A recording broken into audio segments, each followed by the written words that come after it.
Pour sauver les principaux monuments de Libye, que les eaux du Nil allaient alors inexorablement recouvrir, il fallait que fût mobilisée dans le monde entier une somme de talent, d'énergie, d'expérience et de capitaux que seul un prodige pouvait réunir. Ce prodige a eu lieu. C'est celui de la solidarité internacional. La primera presa de Asuán redujo considerablemente la nubia cultivable a algunos palmerales, algunos cultivos estivales entre innumerables aldeas reconstruidas en los límites de la primera presa.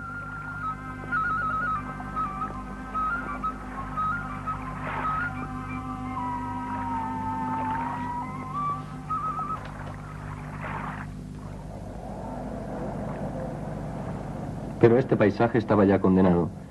Las necesidades económicas del momento justificaban la construcción de una nueva presa en el Nilo. Esta presa debía dar nacimiento río arriba, a un lago de 500 kilómetros de longitud, accionar las turbinas de una importante central eléctrica y además ampliar la superficie de tierras cultivables. Sin embargo, al sur de la nueva presa, todos los vestigios a lo largo de las dos orillas del Nilo Nubio estaban condenados a desaparecer para siempre si la comunidad internacional no respondía a la llamada de los gobiernos de Egipto y Sudán. En marzo de 1960, durante una reunión oficial de la UNESCO, se hizo un llamamiento a la cooperación internacional.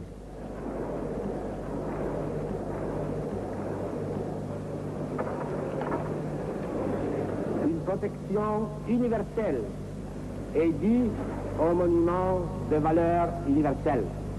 Votre appel n'appartient pas à l'histoire de l'esprit parce qu'il veut sauver les temples de Nubie, mais parce qu'avec lui, la première civilisation mondiale revendique publiquement l'art mondial comme son indivisible héritage. Tallados en la roca, los templos de Abu Simbel se alzaban abandonados a la orilla del desierto nubio. El gran templo, enterrado en la arena, fue redescubierto en 1813 por el orientalista suizo Ludwig Burckhardt.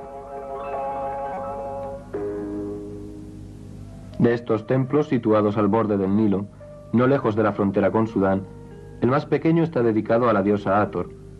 Su fachada está decorada con estatuas colosales de más de 10 metros que representan al faraón Ramsés II y a su esposa Nefertari.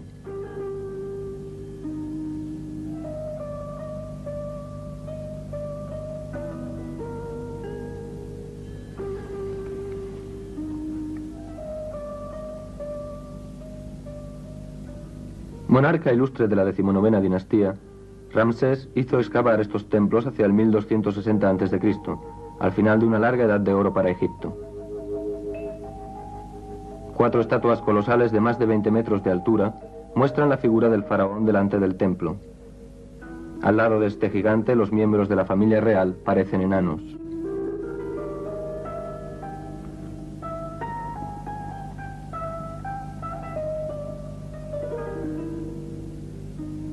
Sobre el muro exterior, los bajorrelieves encierran la vida de los hombres hace 3000 años. 2 divinidades del Nilo unen el lirio y el papiro, simbolizando la unión de los reinos del Alto y Bajo Egipto.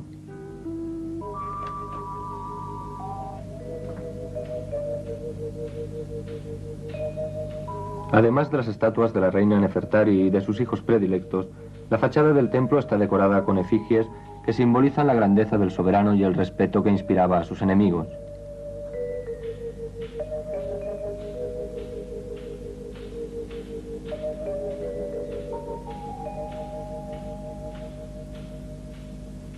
Unas inscripciones narran las proezas logradas bajo su reinado.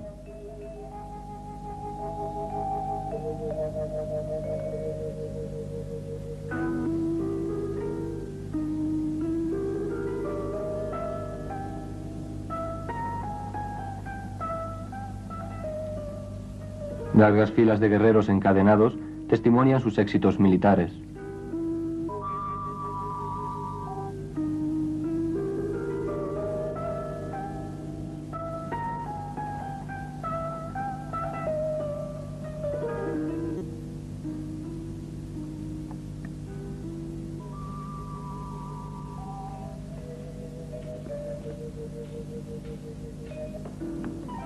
La disposición del gran templo permitía un impresionante efecto en la puesta del sol, prueba de la ciencia astronómica y de la habilidad de los arquitectos de la época. 2 veces al año, en febrero y en octubre, los rayos del sol penetran en la estrecha galería, a través de pilares gigantes, hasta el santuario interior habitualmente sumido en las tinieblas, iluminando las estatuas de 3 dioses, Amón, Ra-Arachti y el mismo faraón. Solamente la estatua de Ptah, dios de las potencias subterráneas, permanece en la oscuridad. Los colosos de la gran sala hipóstila tienen más de 8 metros de altura y prestan al faraón los atributos del dios Osiris.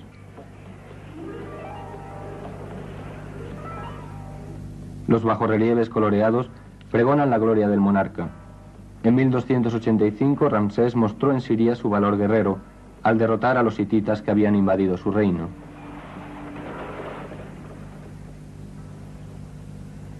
Estas imágenes del poder y gloria del gran faraón dan testimonio al mismo tiempo del incomparable talento de los artistas de la época.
Ramsés, el rey vencedor, aparece en otros bajorrelieves como monarca prudente, recibiendo el homenaje de gratitud de su pueblo, promulgando leyes y pagando a los dioses el tributo debido en forma de sacrificios y actos piadosos.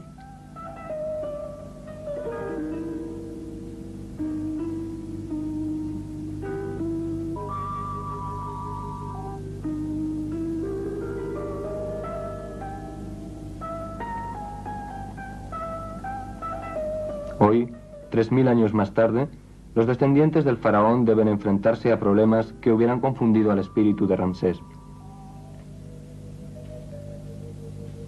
La zona en la que vive y trabaja esta población, cada vez más densa, se limita a una estrecha franja fértil que se extiende a cada lado del Nilo.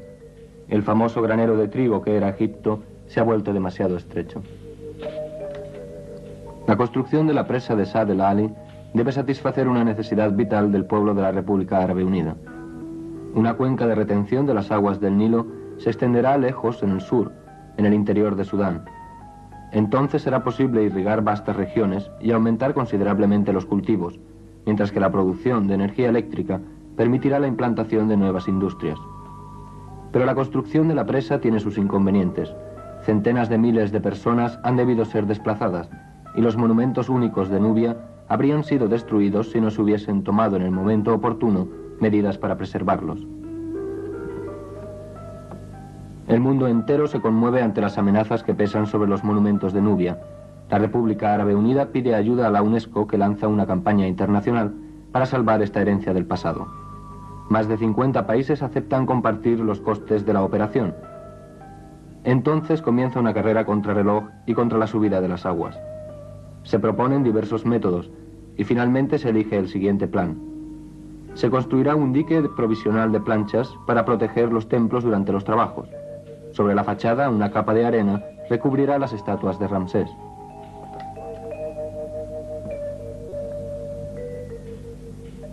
En el interior se construirá todo un sistema de sostenimiento con viguetas de acero.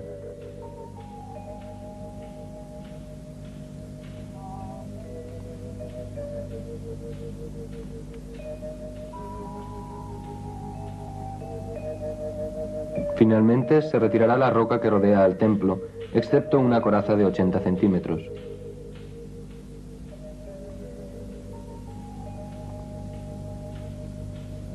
Los templos serán cortados en bloques de 20 y 30 toneladas y puestos a salvo en una zona de almacenaje.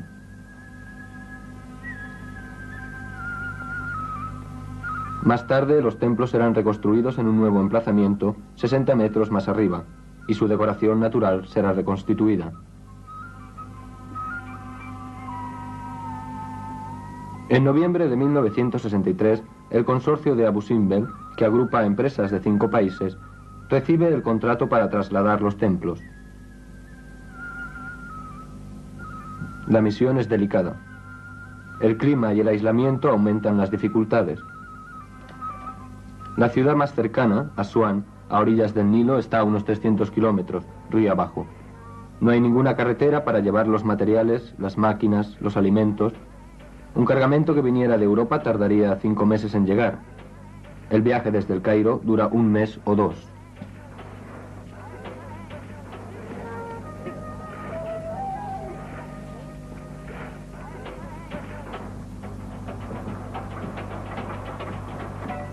Sin embargo, no hay tiempo que perder. Antes de construir el alojamiento para el personal, es necesario iniciar la construcción del malecón que se apoyará sobre las planchas. Su cima debe encontrarse a 28 metros sobre el lecho del río.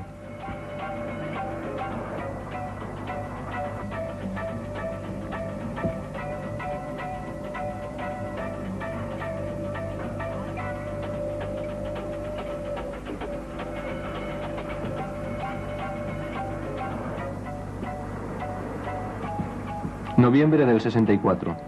Esta carrera contra el tiempo alcanza una fase crítica. Después de unas abundantes lluvias en Etiopía, el nivel del Nilo se eleva hasta 2 metros de la cima del dique. Por todos lados se trabaja sin descanso.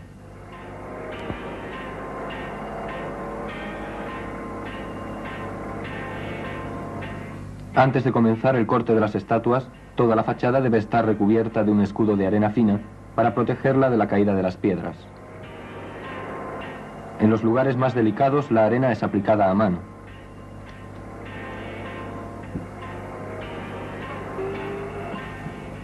Excavadoras especiales trabajan por encima del templo, en la cima de la montaña. Un protector impide que los grandes bloques caigan sobre el escudo de arena que protege la fachada. Todos los escombros son utilizados para construir el dique. Finales de febrero de 1965. El dique está terminado y la fachada este nuevamente cubierta por la arena como antes de su descubrimiento. El único camino para llegar al interior del templo es un estrecho conducto de acero.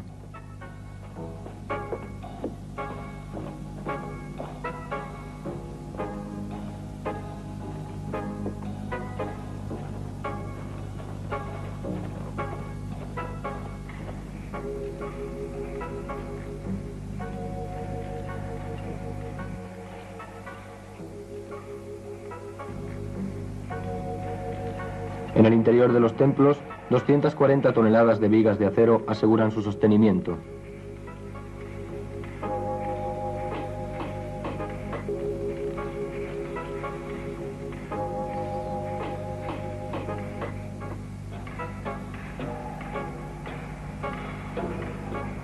Para no dañar la decoración de los muros y los techos, los soportes metálicos están provistos de cojines de fieltro o de material plástico.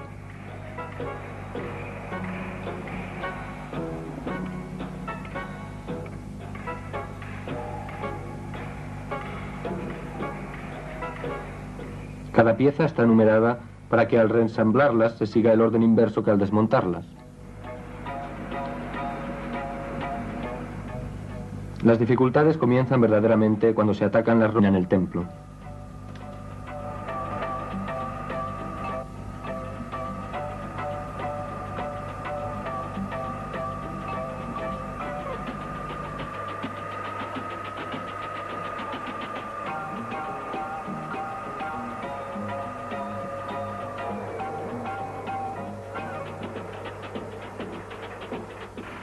El movimiento rápido de hilos metálicos separa los enormes bloques.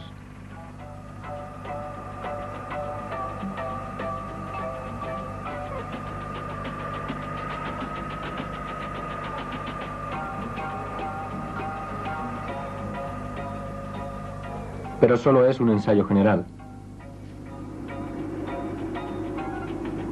Aún no es necesario lograr una extrema precisión. Se toleran grandes diferencias. Se hace estallar la roca trozo a trozo. Los martillos neumáticos solo sirven en el exterior.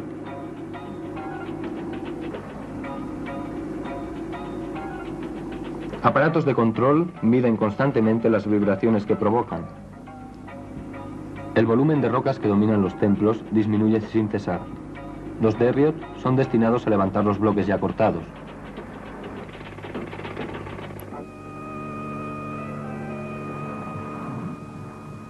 Ahora comienza la tarea más delicada. Cortes tan finos que deben ser hechos a mano. La roca es tan frágil que el solo contacto con el agua la reduciría a polvo. Cada bloque debe ser cuidadosamente marcado para poder ser repuesto exactamente en su lugar al reconstruirse los templos. 1047 bloques de los monumentos, 7700 bloques de la masa rocosa que los rodea. Peso medio de los bloques, entre 30 a 80 toneladas. Para transportar sin riesgo los bloques más pesados, se introducen en su interior barras guarnecidas de resina sintética para absorber los esfuerzos excesivos.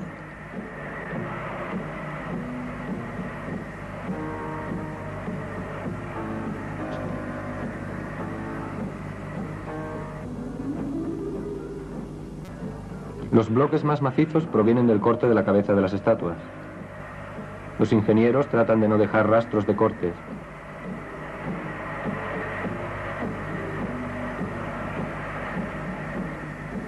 Se comenzó por proteger las superficies del corte por medio de revestimientos plásticos.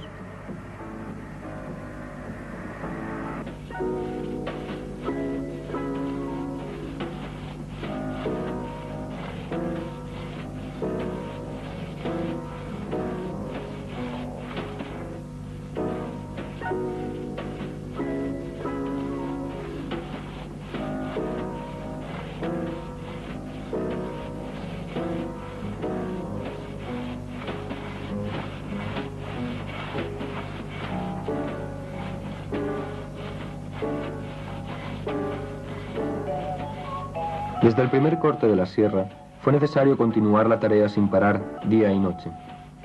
A la más leve pausa, la roca desmenuzable, cubierta de trazos duros, amenazaba con desmoronarse.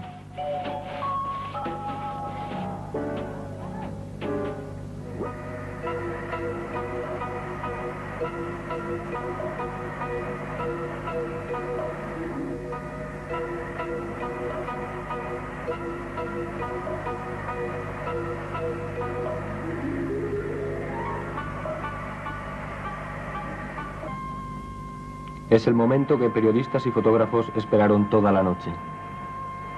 A Ramsés se le amputa su cara.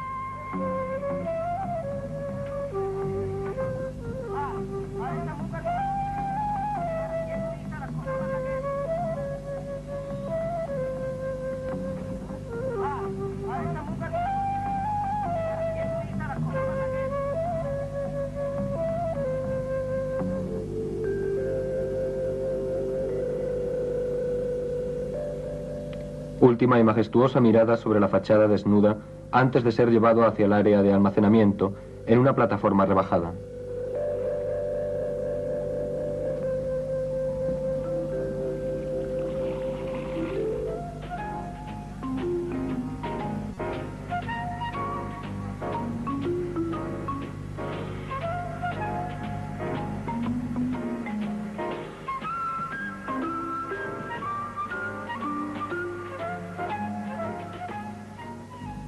Las áreas de almacenamiento se encuentran cerca del lugar donde se reconstruirán los templos. Se anota la posición y el número de cada bloque, como se haría con un libro en una biblioteca.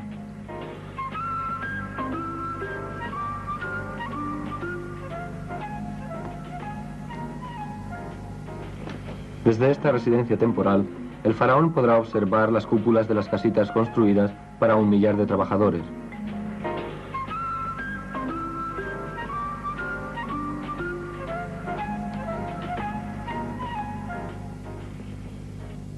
Podrá asimismo contemplar la piscina y sus límpidas aguas, verdadero espejismo en el desierto.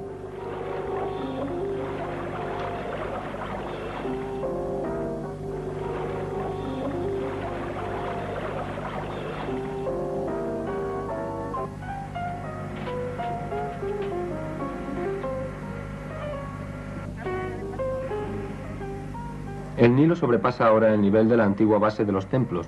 El dique sirvió, los monumentos han sido salvados a tiempo. Los días pasan. El corte y transporte de bloques son algo rutinario. Ninguna dificultad en el transporte. Cada bloque es mantenido en la posición original para prevenir las grietas y rajaduras resultantes de una variación de fuerzas de presión.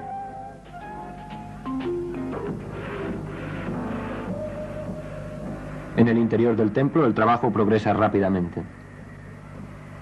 Cada día nuevas maravillas del arte salen a la luz.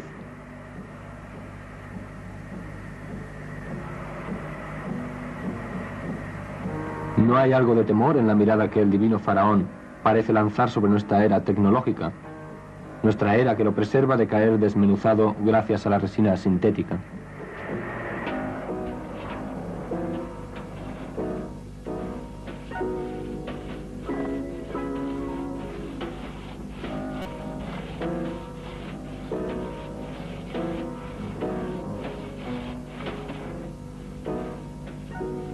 Se cortan las columnas con finísimas sierras, con infinitas precauciones. Expuestas a la intemperie, esas superficies son de una extrema fragilidad.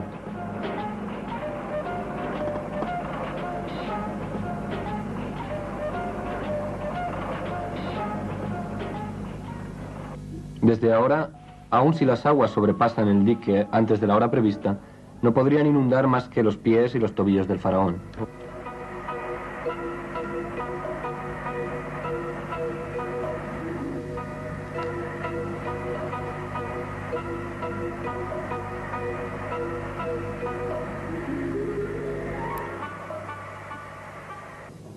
El último bajorrelieve está listo para su transporte. Extraña coincidencia. Contiene el mismo lema que el del salvamento de Abu Simbel. La unión del Alto y Bajo Nilo, símbolo de riqueza y fertilidad.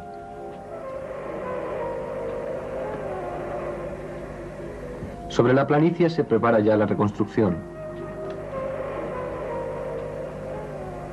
Primeramente se ha procedido a una gran nivelación. Luego se ha calculado exactamente el eje de construcción, a fin de preservar 2 veces al año el mismo prodigio luminoso, y se comienza a reconstruir el interior del templo.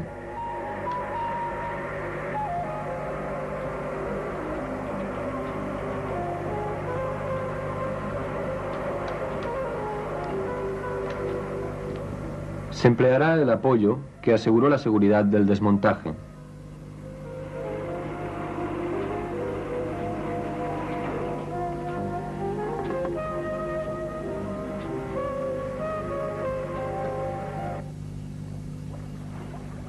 El ensamblaje de los grandes bloques de las fachadas muestra la precisión del corte. El emplazamiento original está ya abandonado, sumergido en el Nilo.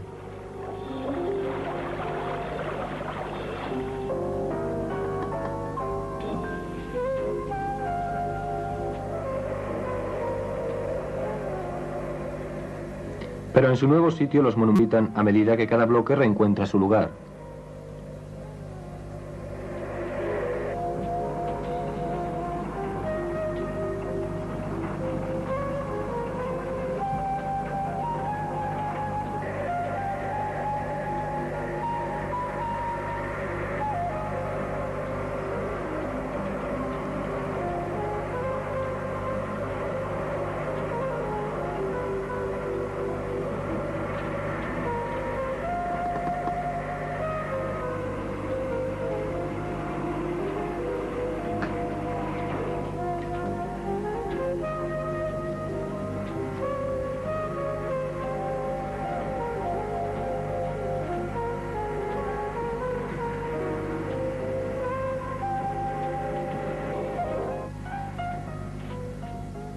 Es la fase final, el montaje de los colosos de 20 metros.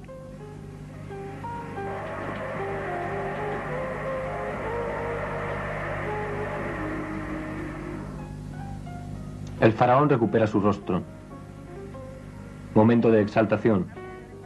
Se sabrá si la operación ha sido un éxito, si las estatuas tienen la misma apariencia que antes.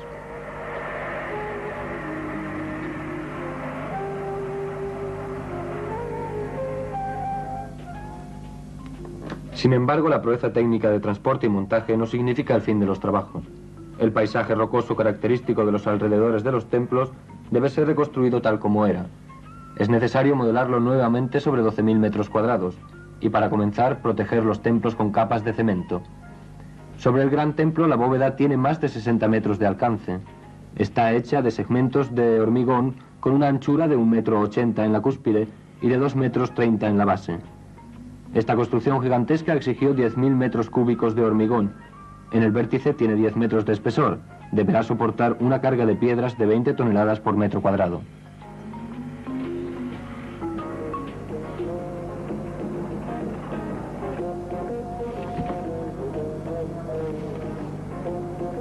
Sobre el templo la masa de piedras es de alrededor de 350.000 metros cúbicos.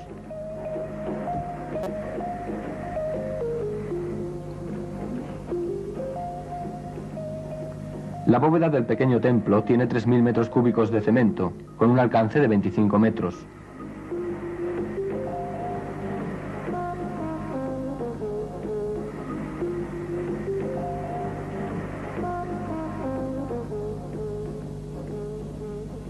Se colocan los últimos bloques de la fachada del templo pequeño. Será necesario aún encontrar la posición exacta de 7.700 bloques pertenecientes a los dos templos.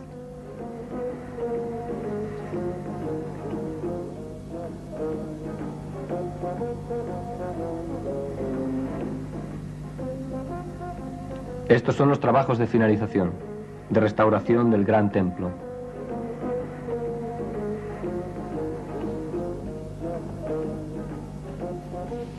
La fachada está protegida de fisuras y de la intemperie. Tiene que durar siglos.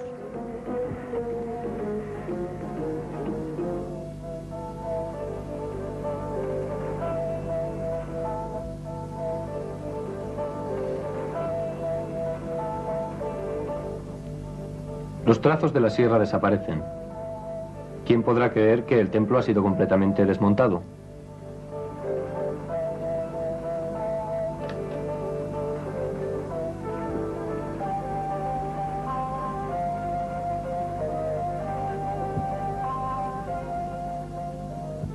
Los templos de Abu Simbel están ya preparados nuevamente para la salida del sol.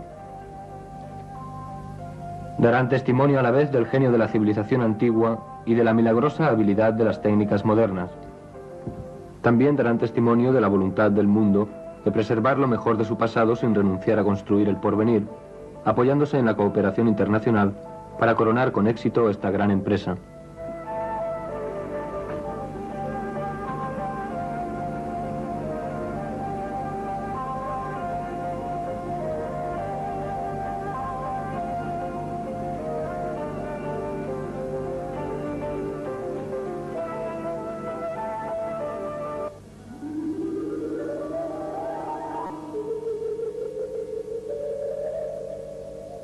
Desde 1960, toda Nubia, tanto en Egipto como en Sudán, se ha transformado en un verdadero hormiguero. En Kalabsha, el gobierno de la República Federal de Alemania asegura el desmontaje de un templo tolemaico, monumento formado de grandes bloques de arcilla, a menudo decorados en una de sus caras.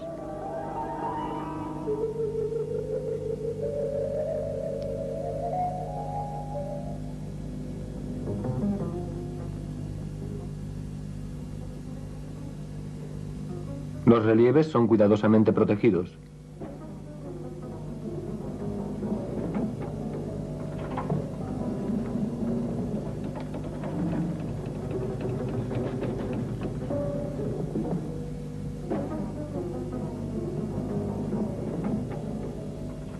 Los bloques son puestos en una barca que los conducirá a 60 kilómetros río abajo.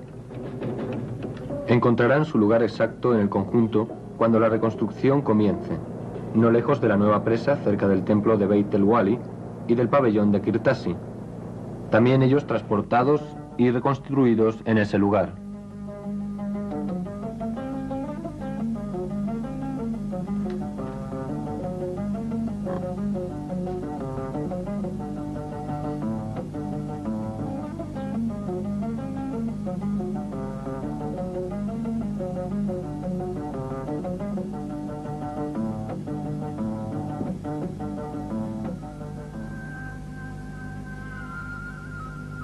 El templo de Kalabsha es así cuidadosamente levantado antes de ser reabierto a los visitantes.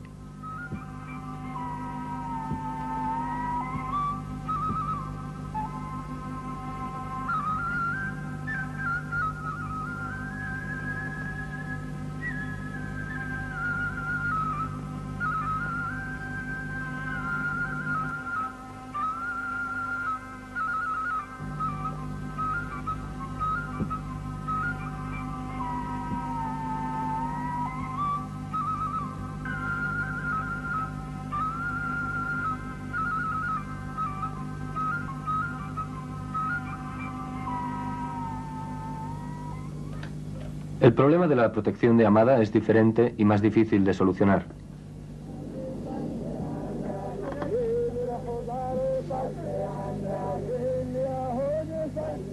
En efecto, este templo de la 18ª dinastía, construido con pequeños bloques de gres, tiene la particularidad de haber conservado a menudo el yeso pintado que recubre las esculturas. Se debe entonces encontrar la solución ideal para transportar el monumento sin destruir la capa de yeso y sus colores. Solo hay una solución, y es transportar el templo en una pieza. Francia se encarga de la empresa. Las columnas y ángulos son protegidos, y la solidez del edificio, tanto interior como exterior, se asegura gracias a unas vigas de cemento armado.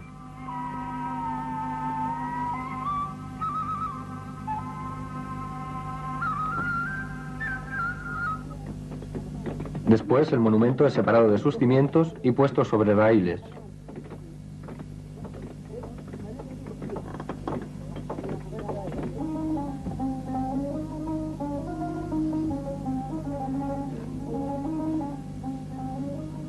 Durante unos 6 meses, el templo de Amada, encofrado, recorre los 6 kilómetros que lo separan de su nuevo emplazamiento.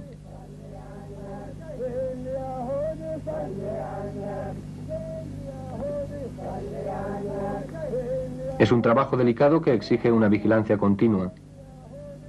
Y considerando la escasa vía de la que se dispone, obliga a los obreros a maniobrar incesantemente para desmontar y montar los raíles sobre los travesaños de madera.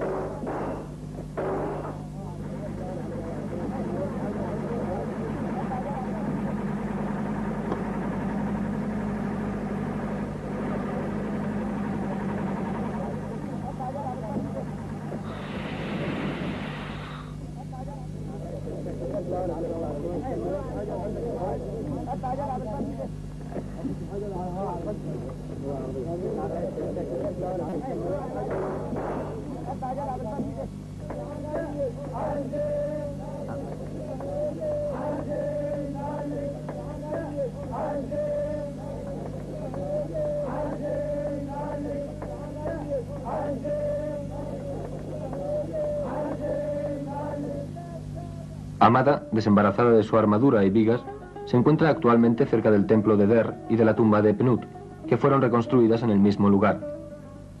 Por su parte, el Servicio de Antigüedades egipcio se encarga de trasladar toda una serie de monumentos fuera del alcance de las aguas. Primero, el más espectacular, el templo de Ramsés II en Wadi Sebua. Una avenida de esfinges coronadas conduce al pilono, y luego a las diversas salas.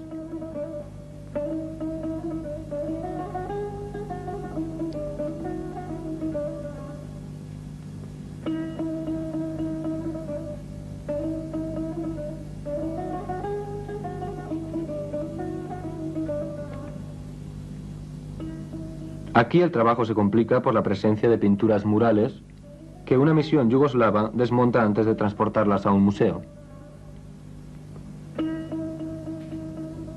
El método para cortar, desmontar, transportar y almacenar los bloques de un monumento está ahora a punto.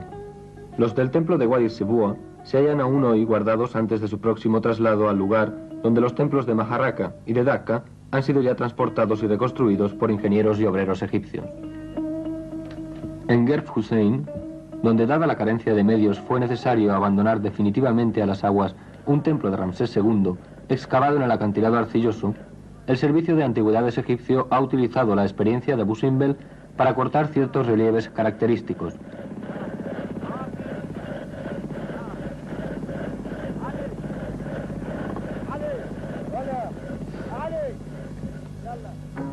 Por el contrario, Ender ha cortado, transportado y reconstruido cerca del templo de Amada otra obra a la gloria de Ramsés II.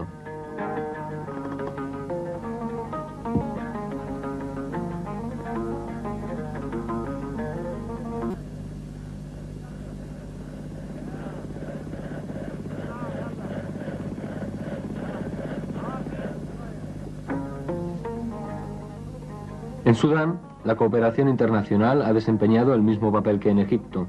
Los Países Bajos, el Reino Unido y Bélgica aseguraron el desmontaje y el transporte de los templos de Buhen, de Semna Este y de Semna Oeste, así como su reconstrucción junto a un estanque que simboliza el Nilo en el jardín del Museo de Jartum.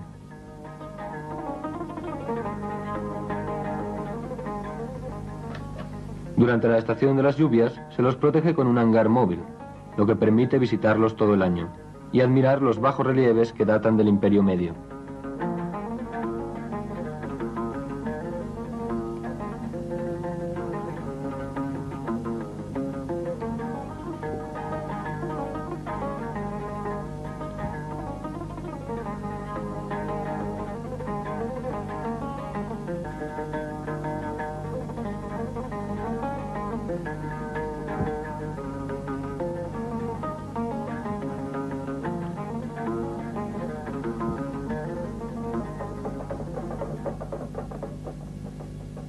Si 50 naciones respondieron a la llamada de la UNESCO para salvar con su contribución los monumentos nubios, una veintena de estados, cuando pudieron, ofrecieron su cooperación subvencionando misiones arqueológicas. Los arqueólogos del mundo entero se encontraron codo con codo en la región amenazada para explorar los vestigios.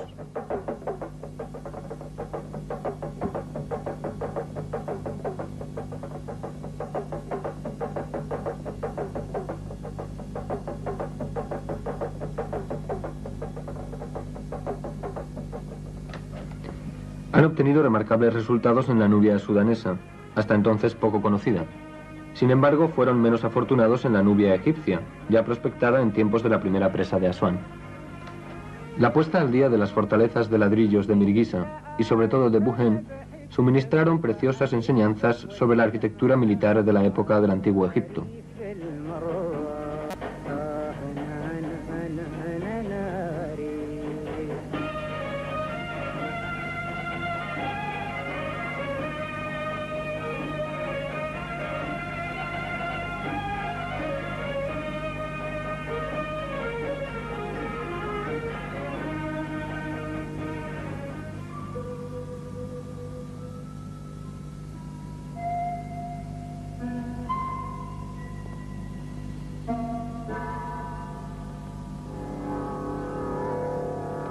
Toda una serie de hallazgos actualmente expuestos en el Museo del Cairo de Jartum testimonian la importancia y originalidad de las civilizaciones que se sucedieron en Nubia desde sus orígenes hasta épocas recientes.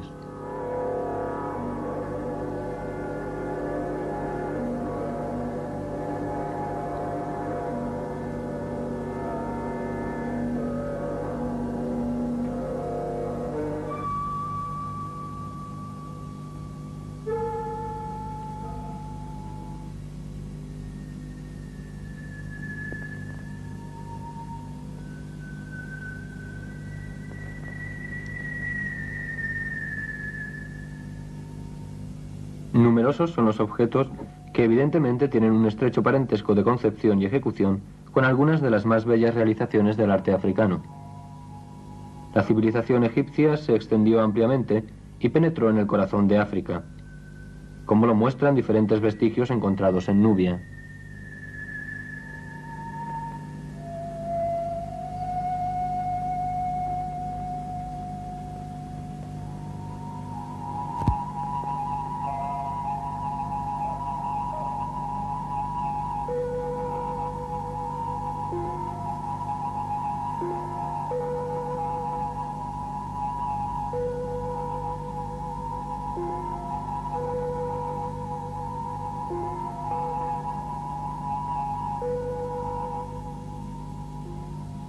Las magistrales pinturas murales de la Catedral de Farras, en la Nubia sudanesa, fueron descubiertas y depositadas por la misión polaca.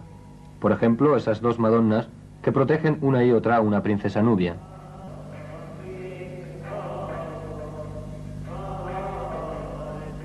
O esa santa que se la creería pintada por Rouault.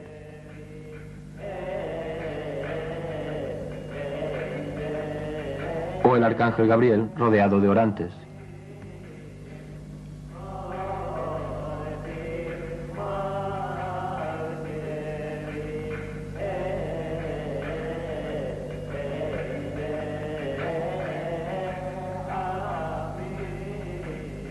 Así como Sudán donó a Polonia la mitad de las pinturas murales de Farras, igualmente Egipto mostró su gratitud hacia las naciones que lo ayudaron.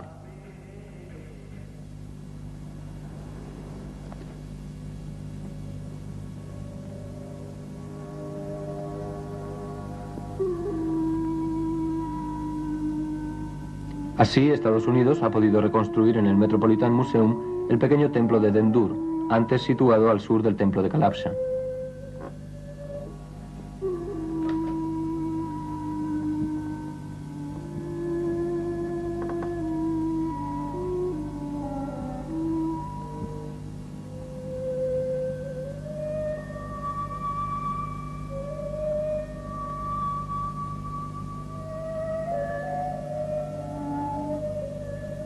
En los Países Bajos, el Museo de Leiden se honra en poseer actualmente la capilla norte de Tafer, que se elevaba a 50 kilómetros al sur de Asuán.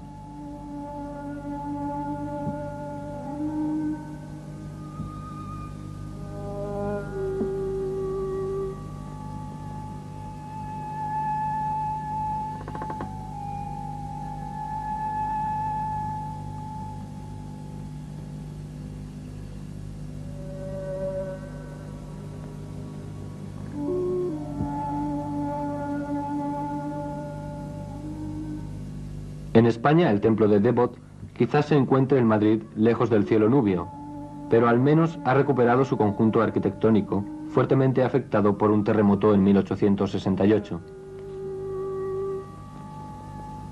De todos modos, la campaña internacional para salvar Nubia no ha concluido.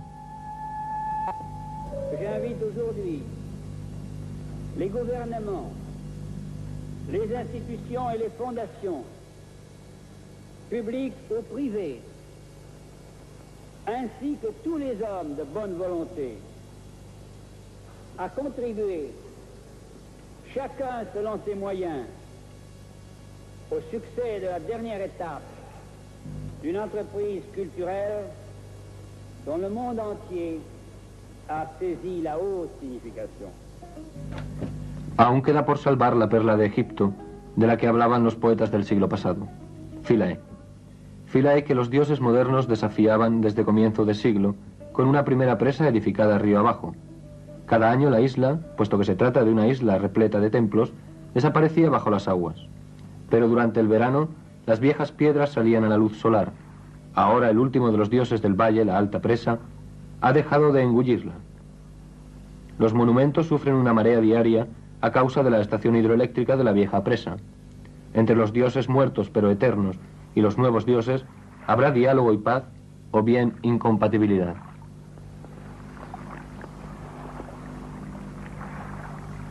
La isla de Philae ofrece un espectro único de estilos arquitectónicos. La marca más antigua data de la época del faraón Nectanebo, que reinó a mediados del siglo IV a.C., aunque un altar se remontaría al siglo VII antes de nuestra era. Con respecto al monumento más tardío, es un espléndido quiosco de estilo greco-romano, supuestamente levantado bajo el emperador Trajano.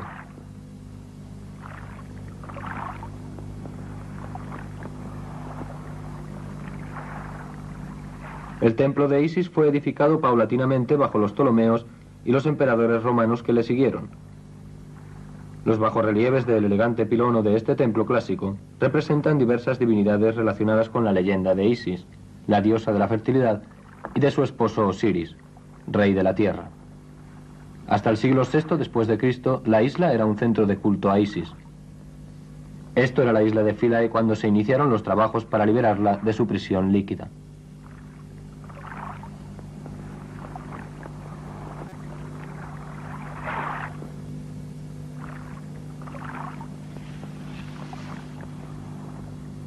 Muchas soluciones técnicas fueron propuestas, empleándose finalmente la que consistía en construir un dique alrededor de la isla, bombear el agua, desmontar los monumentos piedra por piedra y reconstruirlos en una isla vecina descubierta llamada Agilkia.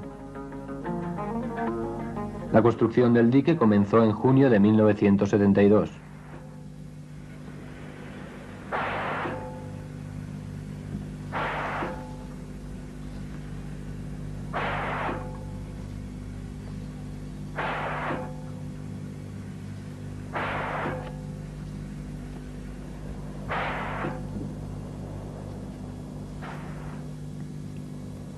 El trabajo duró 2 años.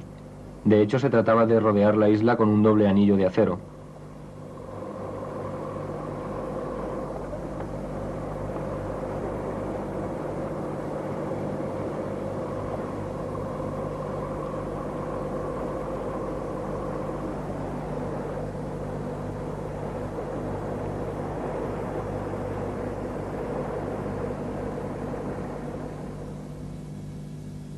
Inmediatamente después, la cavidad entre los 2 anillos debía ser rellenada de arena.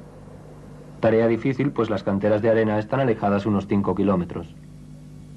Era necesario transportar miles de toneladas de arena por un proceso hidromecánico.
En abril de 1974, el dique estaba terminado y la isla podía ser desecada. La operación de drenaje duró varios meses.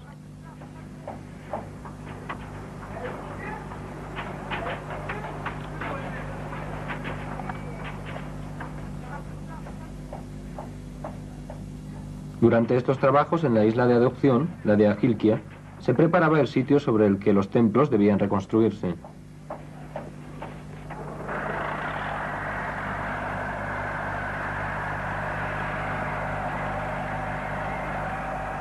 Era necesario allanar el terreno en ciertos lugares y en otros ensancharlo.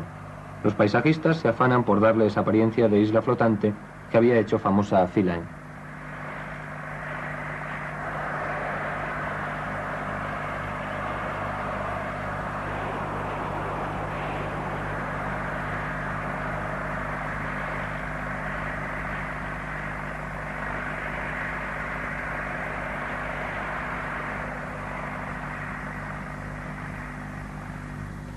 A finales de 1974, la isla de Philae fue liberada de las aguas y los obreros comenzaron a retirar el limo que recubría los monumentos desde que la isla había estado sumergida.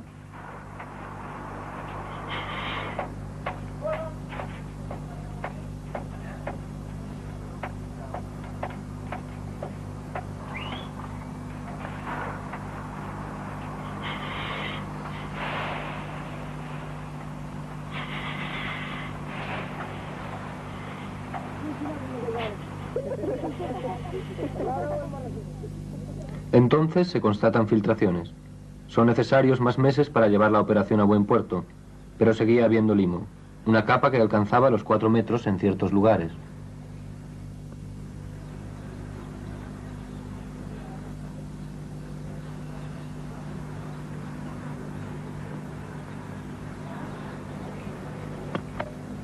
Para no dañar los templos se termina el trabajo a mano.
Una vez retirado el limo y limpiados los templos, el conjunto estalla en su belleza original.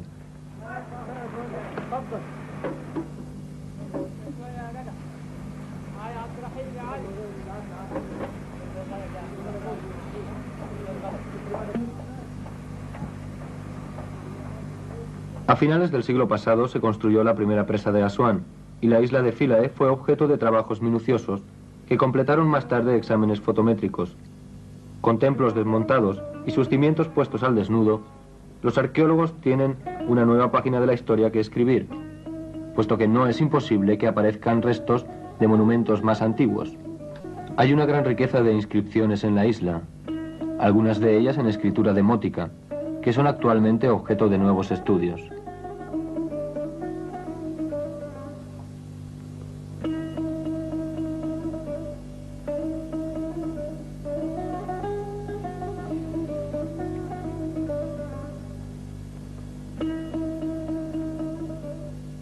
Ya los bloques de piedra están listos para viajar a Hilkia.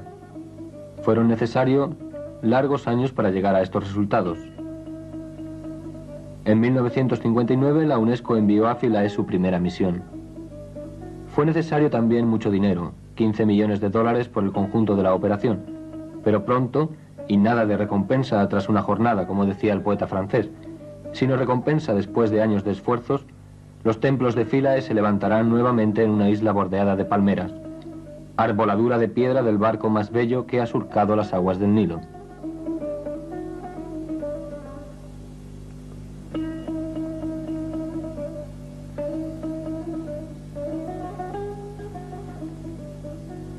Au milieu des drames, des conflits, des divergences, des dissidences politiques ou religieuses, voilà que nous faisons renaître des temples bâtis il y a quelques milliers d'années. Hoy no existe un lugar mejor que Egipto donde se manifieste esa pervivencia histórica, cuyos símbolos son Abu Simbel y Philae, y la inmensa solidaridad internacional suscitada por la UNESCO.